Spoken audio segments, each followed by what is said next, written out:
YouTube? What is up? Stacked and Jack back for another video. So today, Coach Sam and I have a super fun creaky chair topic for you. That's my chair. These are really nice.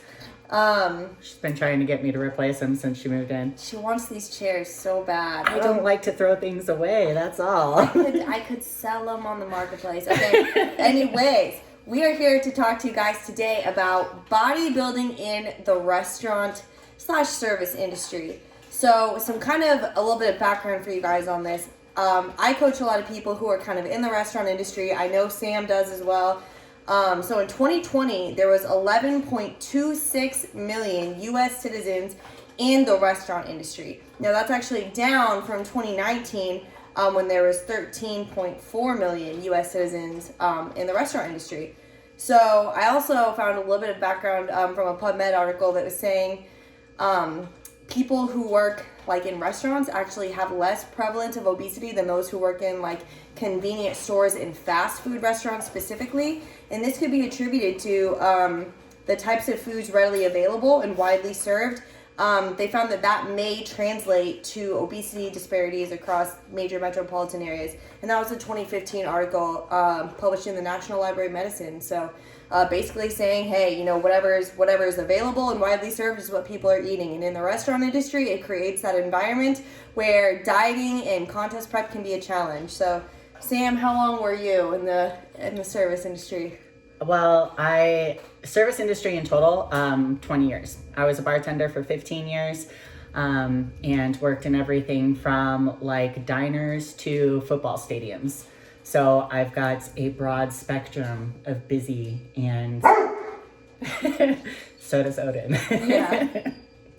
Yep. Right on. Okay, so I was a bartender I started doing that in, I want to say 2017. So I had about 4 years of experience, you know, before I went into coaching bodybuilding full time. So we both have a good amount of experience. Sam, you were pretty bartender for most of it. Yeah, for the last 15 years, actually up until the COVID lockdowns in March of 2020, I was still bartending part-time on the weekends. So that was like supplementing what I was on the side of coaching. Yeah. All right, so we wanted to share with you guys some tips on how it is to go about contest prep and bodybuilding if you are in the restaurant industry, because everybody knows that if it's a holiday weekend, you're scheduled to work one shift, you end up working a double, sometimes working crazy long hours, weekends, 6, sometimes 7 days a week. Somebody doesn't show up for their shift and now you're working extra, somebody's late. So we want to help you guys through dealing with all this because we both have a lot of experience. We've both done contest preps as bartenders dealing with all these things. And I'd say I was really pretty successful. There was actually between 2017, 2018. I was bartending full time in 2017 and 2018. And I prepped for 12 shows in 14 months. Wow. Yeah, that's wild. So I started bartending. I was active duty military, bartending banquets and events on the weekends, and I was in college, and I was competing. So, yeah. It's a lot of things. It's a lot of things. Sam was momming and bartending and doing all of these things. Finishing my second degree. Finishing her second degree, all at the same time that she was competing. So, if you say you don't have time... That's a bullshit excuse. You do have time. You really, really do. So, without further ado, tip number 1, Sam. Oh, see, I got really good, especially when I was working in like stadiums, because I worked baseball games and Broncos games in Colorado. I would pre-package all my protein in like little Ziploc bags and I put it in my cargo shorts. So if I didn't have a break to eat, I'd seriously go to the bathroom and just wolf down chicken really quick, which obviously is not ideal, but on some of those days, like those crazy busy days, if you work somewhere that's a patio restaurant, you're working a patio shift in Colorado, like first patio shift, like brunch is a thing in Colorado. Mm-hmm. And first patio shift of the year, guarantee you're going to get your ass kicked and you're not getting 10 minutes to do anything. So chicken in the pockets. Chicken in the pockets. Just bust it out. All right, so my tip is going to be, let's say you get up in the morning, you hit the gym, your shift starts like mid-afternoon, and you're running late for work, you don't have time to stop and grab food. or you don't have time to make something at home, I always say, kind of like Sam said, so we prep large containers of chicken that you can just pull from. Even if you just like grab, weigh out 4 ounces that you can eat in the car on the way, have silverware in your center console. Plastic silverware in the center console, because you might have to stop at a gas station and grab a 000 non-fat Greek yogurt, or you might have to grab like a shredded chicken from a deli in the grocery store on your way to work. And it is the worst when you have a Greek yogurt cup or some chicken or something that's really hard to just not good to eat with your hands, and you have no silverware. So silverware in the center console, plastic silverware. That way, if you do have to grab a meal on the go, or even like a salad out of a restaurant deli, right? They have like those prepackaged salads. You always have silverware good to go. While we're on that and talking about like convenient foods and keeping it clean, even if you're stopping at a gas station, like you can find clean food at 7-Eleven. They have like, you can get salads there. I would pick off like the cheese and stuff, but they've got hard-boiled eggs. They've got Greek yogurt, like Hort's talking about. You can usually find protein bars, protein powder. Like they've got refrigerated protein drinks. So if you're saying you don't have time and you have to stop somewhere and get something, it's making excuses. You can absolutely find something clean anywhere you go. 100% yes. Yes. All right, next one, Sam.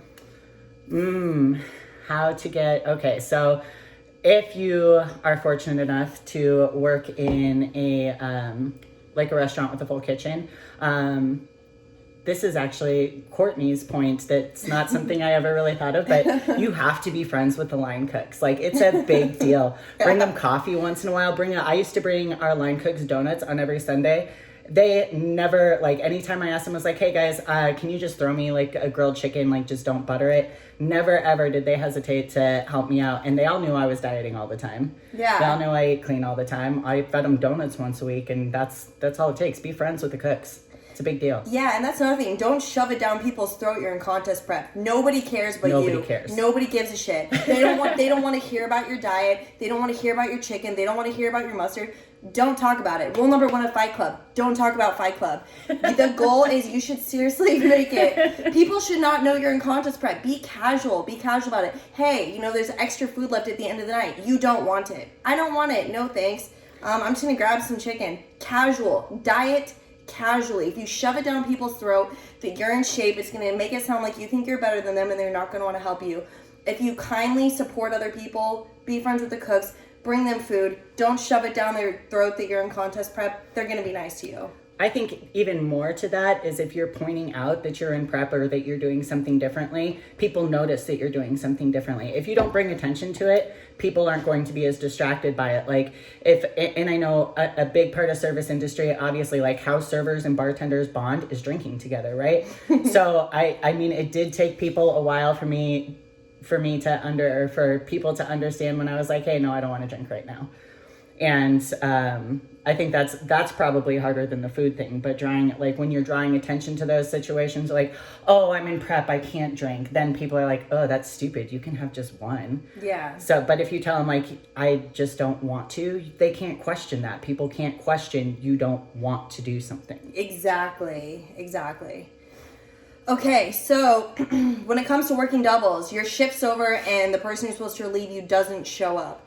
So what are we going to do? Now that could mess up your training schedule. That could mess up your cardio schedule if you were saving it for after work. Now that messes up your meal schedule. How are we gonna go about that? I mean, I'm going to get it done no matter what. So if that means I'm going to the gym on my way home at 3:00 in the morning, it's going to happen. I know not all people are like that though. So one thing that I tell my clients, like, you have to, sometimes plan for these things or take an unplanned rest day, right? And if you work with us, like your rest day menu is usually a little bit different than your training day menu. So all you do, you just follow accordingly, like you would if you were taking a planned rest day. Exactly. So if you need to take that as an extra rest day, normally, there will be like certain food items that you may not have if you're not training that day. Like if you have carbs post workout, it might be like, hey, we'll make these carbs on your rest day.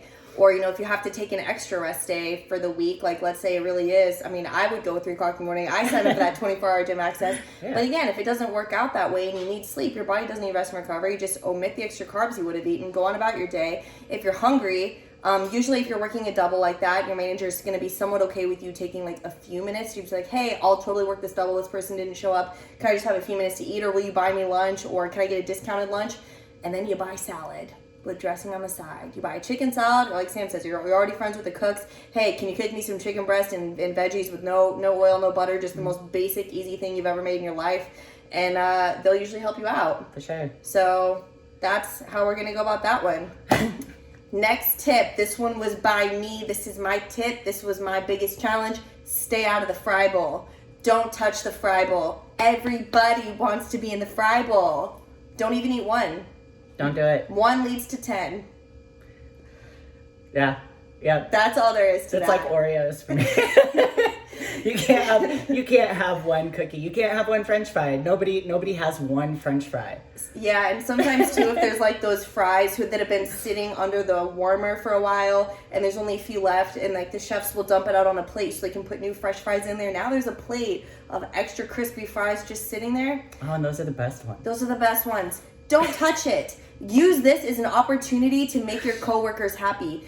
Give it to somebody else. Say like, hey, so-and-so, there's the crispy fries over there. Then now your coworker likes you better. You're staying in shape. It's a win-win. For sure. All right, next one. What do we have left? We already talked about be friends with chef. Oh, if you are snacking at work, sticking to foods off the salad line. That's a good tip. Yeah. That is a good tip. I've stolen cucumbers. Yeah, I was going to say, like, we do that at home anyways. When we're hungry, snack on cucumbers. We snack on pickles.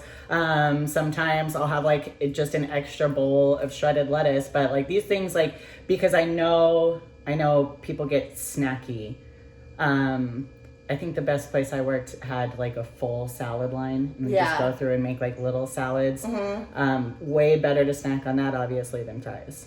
And a lot of times, too, if you work in a restaurant, there's going to be stevia or Splendid packets around.